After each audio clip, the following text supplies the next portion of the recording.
Well, welcome back to another episode of the Always About People show. I'm your host, Chris Allen, and we're glad you're back. In fact, I'm kind of glad to be back. If you don't know already, we put it in the description. It's hard to believe that this is our 50th episode of the show. The whole point in the beginning was to start this show where we would provide relevant, practical content to leaders and people that would affect how people operate within the workplace, but that would go beyond just professional and into the personal. That the topics that we discuss, the conversations we have, the questions that we answer would help individual people thrive. And that is the purpose of Always About People, to help create cultures where people thrive. And on this show, we hope that the content we're covering has helped you perform and be motivated and understand how people thrive in all contexts. So we're back at it again. We have an incredible topic to cover today, something that has really been kind of pushed around amongst our team is this idea of team. We spend a lot of time talking about leadership, but today we want to shift the conversation into talking about the value of a team. Now, if you happen to be watching us live, please, I'd love for you to engage in the conversation, send in questions, comments. I'd love to go back and forth with you if we can. And so I just want to encourage you to engage in the content. And if you happen to be watching this as a recording, I'd also ask that you feel free to leave comments, ask questions. We as a team would love to get back to you. So let's talk briefly about the value of a team for just a few minutes. I know that in the description, we talked about how many conversations I have with leaders where they'll make some comment about, hey, we're at this place where, I don't know if I can handle people anymore, or people frustrate me, or, I'd be fine and I'd be able to perform if I didn't have to deal with these people. Now, I don't think that that's really what people want. I don't think that that's really what they mean. But what I hear them saying is, gosh, it's people that are creating issues. And that's just not true. Because if you've ever had a friend or a relative or somebody close to you that is nearing the end of life, either dealing with a terminal illness or just end of life, and you ask that person what they value most, they're not going to tell you about all the tasks that they completed, all the strategies that they got accomplished. They're going to talk to you about the relationships that mattered most.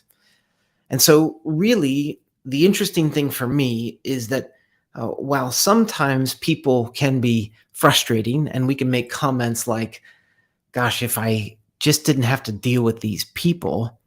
But in reality, what we mean is, hey, it's actually more difficult with people, but it's people and it's relationships that actually motivate us. That it's people and relationships that as we near the end of our lives, we look back and we go, that made my life purposeful. Those relationships made my life meaningful.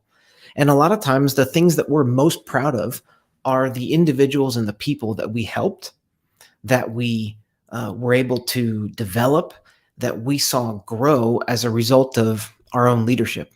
So there's a bit of a paradox in the value of a team, because while most people would say, yes, teams are incredibly valuable, you might also hear people say, yeah, but teams are also incredibly frustrating. Now, interestingly enough, in the book, The Happiness Advantage, they talk about something called positive psychology. And really, it is positive psychology that explains that oftentimes during stress and during challenges, people choose oftentimes to hunker down and retreat within themselves. We've seen that over the last couple years. The problem is that the most successful people are ones who don't hunker down and just sort of close off and retreat. The most successful people are ones who invest in their friends, peers, and family members to really propel themselves forward. that they would stand on the shoulders of the people around them and the relationships and their team to actually make them better. And the principle teaches us really how to invest more in one of the greatest predictors of our own success and excellence, and that is what they refer to as our social support network. And so the value of a team actually creates value for me. And the value of a team makes me more successful, makes me more excellent in whatever I'm doing. And oftentimes in our most stressful moments, in the challenges and in their day-to-day where we feel the weight of life around us, instead of hunkering down, instead of retreating away, what we need to do is engage even more fully with the people around us, our team. And so the value of a team is, first of all, just to reduce your own stress and anxiety. Secondly, it actually improves your own performance and excellence. And so I think in the midst of this, what we've got is we've got this understanding that, hey, people, although they may be frustrating at times, although they may be the reason for some of our challenges, it's our relationships and the social support networks that actually bring us the greatest success and value for ourselves. So positive psychology, this idea that it's the relationships that affect us most, I think let's start there. Let's start with, gosh, it's these relationships that bring us about the most success.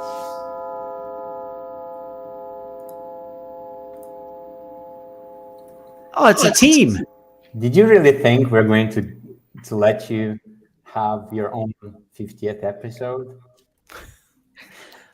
Well, I started seeing people come on the screen, and I was like, "Oh, this is a party." It looks like we're still missing one.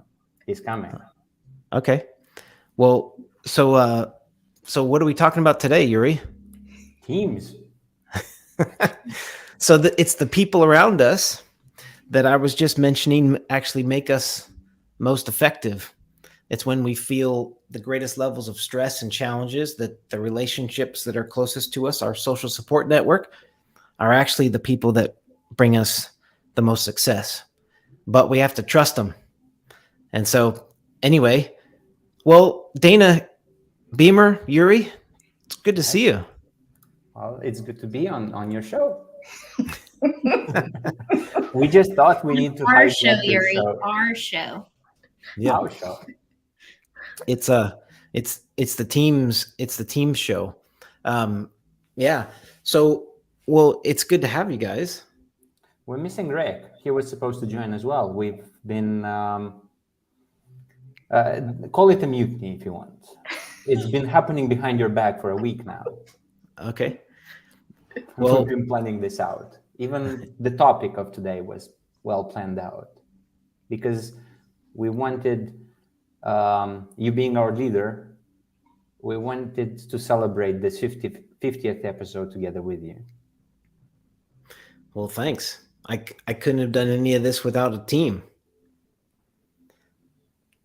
And we couldn't do any of this without a leader, I guess, We're so grateful for you. And just obviously being on a team requires a great level of collaboration and humility. And this isn't to, blow smoke up anyone's skirt, as they say, but you just really foster an environment of collaboration where each of us are able to bring our unique talent and our unique voice to the equation. And so that's something that I really value about being on this team is that I can be my full and unapologetic self, as quirky as that can be sometimes, and still be accepted, loved, and embraced, and that we're able to make a change and a greater impact together than I think any of us would be able to make by ourselves. That's cool. Well, I appreciate each one of you. So that's awesome.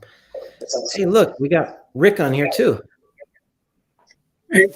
Congratulations on your 50th show. well, I guess we've been doing it a while now.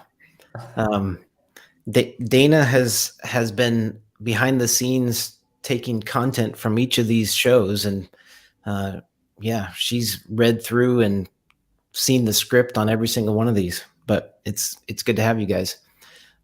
Beamer, one thing that I was just thinking of is, we've shared this so many times before, but Google did this study on effective teams, and that an effective team is the individuals can depend on one another, that there's structure and clarity, that there's individual meaning for the work for each person on the team, that there's impact in the work that we're doing collectively, and then that there's psychological safety amongst the team. And that safety is really what builds trust. And so I just appreciate the ability to have a team where, man, sometimes I'll hold on to things that I shouldn't, but I think even Rick recently teaching me, like, hey, get rid of that. Someone else can do that. Let's get someone else doing that. It's making me a better leader. So I'm glad to have you guys on the team. Everyone is speechless, I believe. Well, I'll say for myself, Chris, it's great to be part of your team, our team. And I've already seen what a great team it is, just in terms of how people interact with each other and share with each other, and are not bashful about saying how they feel or what they think. So already I'm seeing the F taken out of dysfunctional team and replaced with a big T. So anyway, great job. Yeah, and the only reason we're able to do that is because you've set the table for us, Chris. You lead us well in that. So thank you for that. You're welcome. Sometimes as a leader, you don't feel like you're doing a great job. Maybe that's a greater concept for everybody else too. Is you feel like, okay, gosh, how am I empowering? Am I helping people feel purpose in their work? Am I helping Dana, Beamer, Rick, Yuri feel meaning in what they're doing? It's one thing to go and share that concept with other people. It's a whole nother thing to make sure that you're actually living it out in the organization that you're a part of. And so anyway, I appreciate each one of you. And that the joy in the whole thing is that we're just getting started. Yes, so I think the rest of the world has no idea what's coming, but we've been dreaming behind the scenes of what this team could accomplish and bringing clarity to it. So I'd love to know, just for the conversation today, for each of you, what are you most excited about? For being on the team or for the future of AAP? Well, so I think I would connect the two. I would say, as a part of the team, what are you most excited about for the future of Always About People? Well, I can start us off if that's okay. I think for myself, I'm mostly excited about the work that we get to do, and knowing that we have this huge opportunity to be able to impact current leaders and future leaders. And the content that we're working on for next year, because as we know, this is all on a cycle a lot of the times, and like what has happened in the 1930s versus like what's happening now, so much of it, like, we can still learn, and being able to make some correlations, and that this isn't about being perfect. It's not about having all the answers. It's about developing others. And that's what makes me really excited in what we get to do and what we're going to contribute to the future of work. Yeah. Cool. I'm excited because my strengths are so specific, and I get to use my strengths and gifts every day in what I do, and it makes me so happy. And Dana, for the people who don't know what your strengths and gifts are that you use every day, I'll just say Dana is an incredible editor. She loves to think about clarity in words and in sentences and phrases. And so behind the scenes, Dana is making sure that we're actually communicating what we mean to communicate. in a way that doesn't violate any grammar laws. So, yeah. So sometimes Dana comes up with a comma, an apostrophe, and a spelling that surprises all of us. So I'm glad you're on the team. Thank you. I will let Rick. He's looking at me, I know, but I will let him speak. Well, I'm of course the newest member, and I hope that, well, I should say I might be the most enthusiastic, but I'm not really sure, simply because I think there's a lot of excitement in this group as a whole. That's one thing I'm excited about, frankly. If it's okay, Dana, that I use that word twice there, that we have a team that's really passionate about impacting people and positively impacting organizational cultures. And so, as you know only too well, that I have a lot of excitement about really making that the focus of what I do every day, and with Always About People, that's really the opportunity for me to do that. Yeah. Yuri? What am I excited about? I've been excited since I first started working with you, Chris. Excited about having a carte blanche, first of all, for developing any kind of model that helps other people. I have a passion for numbers, mathematics, and I have a passion for human dynamics. And AAP is the place where I know that my work will have an impact on people that I've never met and probably never will, a positive impact. That's what I'm excited about. And plus, I'm excited about our team, about how well we work together and how we understand each other. Yeah. Well, I know that we've been going through a process of creating clarity around our mission and purpose and values. But as I was spending some time even this morning thinking about the team, one of the things that we really believe is possible is that we would have a global impact on the workforce by actually helping people learn and understand how to thrive within their work. And call me crazy, but I actually believe it's possible. And the sort of the catalyst, maybe the engine, as Rick and I used yesterday in our conversation, the engine behind that is leadership excellence. And if we could help develop leaders, managers, supervisors, leaders of people to understand how to actually use their leadership in a way that helps people thrive, flourish, become all that they were made to be, become the best version of themselves. Call me crazy again, but I actually believe it's possible in the workplace.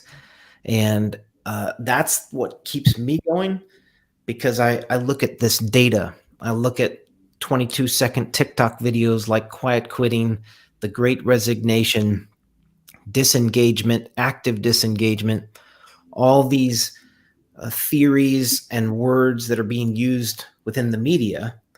But Yuri, I know that you and Rick went back and looked at some data, and this conversation goes a long ways back. So we saw issues with teams where they were capturing data in the early 1900s, right, Rick? That's exactly right. Yeah, issue or a new concern.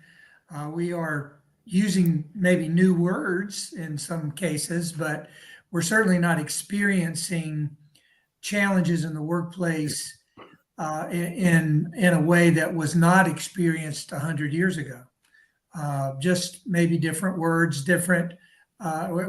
We may not be concerned about taking a horse to work today, but we are concerned about transportation as just an example. We may not think about purpose in the workplace the way that it was thought about in the early 1900s, but that was still an issue for the workforce in the 1900s. So I do think our challenge, of course, is applying it practically. And Chris, one thing I was thinking about earlier when you were talking is how easy it is to think that what we're dealing with today is unique to us, either in terms of unique to our company or unique to our generation or unique to our country. But Yuri and I talk about the same things every day, don't we, Yuri? And they're just as relevant to Eastern Europe as they are to America. I guess we probably should let people know that Yuri is coming to us live from Eastern Romania. Yep. and so that's it gives us a global perspective. We are great. now a global team. But the reality is, like, people are people. And yes, there are cultural differences. Yes, we speak different languages, but people are people with the same needs. And those needs have to be met. And we've said it on here so many times. It's like, if our needs aren't being met, we're seeking to meet those needs in some other way. And I think never before has the workplace been seen as an environment that could meet some of my personal needs: love and belonging, self-esteem, self-actualization. And how are we going to create environments where people get those needs met? That's what we're after as a team. And I think we're most excited about some of what we're going to be launching next year around leadership development, around assessments and surveys, and really how we help organizations develop their leaders. So any comments on that, Beamer, Dana? Any thoughts? I actually have a question for you. You mentioned it earlier, but just talking about how can leaders, like, how can you as a leader measure whether you are doing a good job based on the performance, the morale of your team? I think that that's oftentimes where a lot of leaders can get hung up. Insecurities. We can lead through micromanaging, not intentionally, but just because it's like, I need to know that I, as a leader, am doing a good job. And so I'm just curious, how do you measure your success as a leader of our team and previous teams that you've also led? Well, this is going to sound really simple, but I ask you. I think the simplest answer I could give is, as a leader, I have to be confident enough. Maybe it's have the humility to look at you and say, am I doing what you need me to do as a leader? How can I be better? What are some areas that I can improve? And if I can simply have that conversation with you, that's the best measurement of success. I think in your question, you ask, how can you measure with things like morale and all that? My fear would be that leaders are measuring their success on some external environmental measurement of excitement. Like, hey, the team seems to be excited, so I must be doing a good job. And we talk with enough leaders to know that that's not a great measurement of anyone's success, because people can fake it. And so I think only in a one-on-one conversation with the members of your team to go, hey, am I doing what I need to be doing to help you thrive? What are some other areas that you want to be involved in? Am I delegating enough? Do you have clarity on your role? Do you understand what you're accountable for? And how can I be more effective? And then I think another question would just be, what do you want to do? And the leader of any team isn't the only one coming up with ideas. So I think a leader's ability to say, hey, I don't know, Yuri, Dana, Beamer, Rick, what do you guys want to do? Where else could we go? And some of the best ideas come when Beamer's like, hey, I'm going to do a mini series. And Dana's like, we're going to write a book. And Yuri's like, hey, let's launch a video cast podcast, and then let's do a leadership academy. And and so those dreams come about when you actually just ask.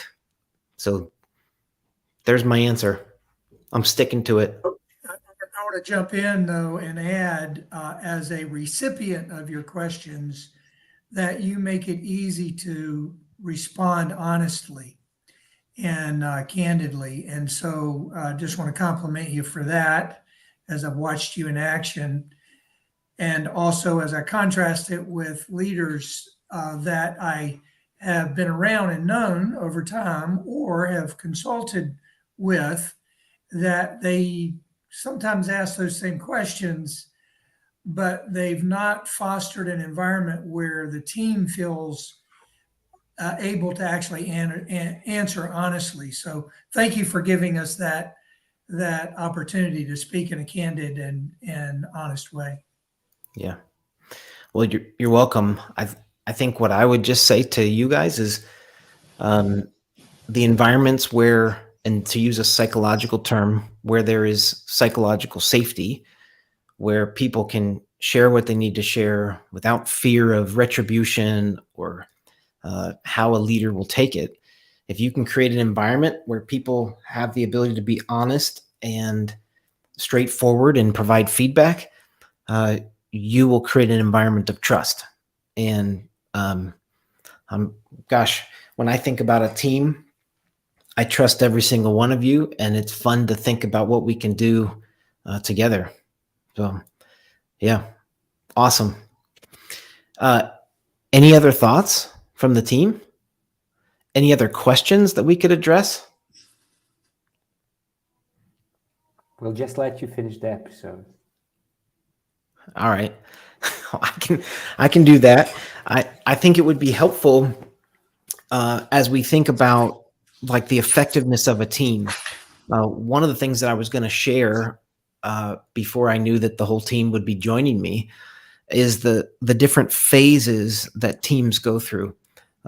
This is from psychologist Bruce Tuckman.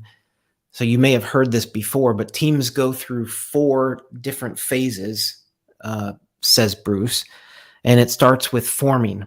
And in that forming phase, members are positive and polite. It's kind of the honeymoon phase, if you will. And team members are on their best behavior and they hold their tongues. So I'm not going to say anything to really disrupt. But that's just the honeymoon phase, because you go from forming into storming. And this is where reality begins to set in. In this phase, team members begin to show their true colors. It's where conflict typically first arises. Working styles, beliefs, and values are different. You often look at your coworker and think, I thought I trusted you, but now I'm not too sure. And the key during this second storming phase is to spend time with each person. Have one-on-one meetings. In fact, we already talked about that in answer to Beamer's question, but learn about their communication styles, learn about what motivates them, how they like to give and receive feedback, how you can help them. And that's during this storming phase. The third phase is norming. The way that you would define the norming stage is if you can make it past the storming phase, you're rewarded with a truly healthy working relationship on the other side. And people start to resolve their differences, appreciate colleagues' strengths, and again, they gain true trust for one another. And so it's in this phase where you're able to ask one another for help, provide constructive feedback. It's still possible to have trust that actually goes backwards, but if you're committed to working on it in this norming phase, you can really develop a trusted team. And then the final stage is what he calls performing. This is where the process we all strive to reach, when you can predict and anticipate your coworkers' actions and reactions. So I know my team members so well that I can actually predict how they're going to respond. It's not perfection, rather it's when hard work results in achievement of your team's goals. And I think those 4 phases a team goes through ultimately develops true value in the team, forming to storming to norming to performing, and that creates real value. So back to the beginning. I think what I would just simply say is it's amazing that when we look back on our lives, what we're really thankful for, what we're really grateful for, what gives us purpose, each one of us, is the relationships that we've established and developed. And I'm thankful for my team. I'm thankful that you guys have joined me in sort of a fun, spur of the moment episode.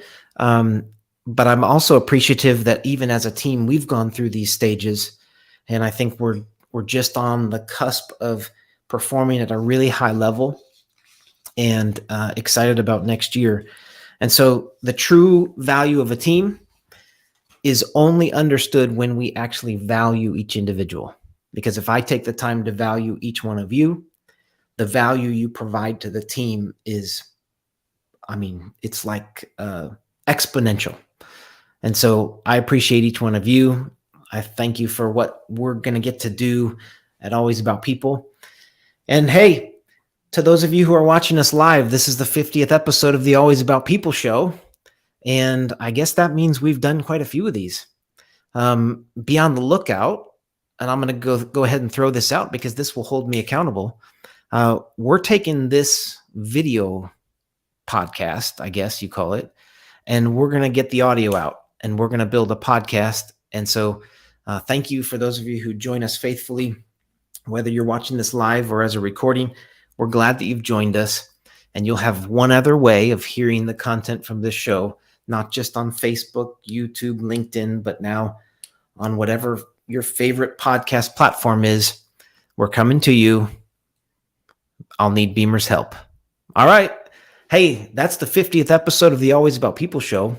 We'll see you next time.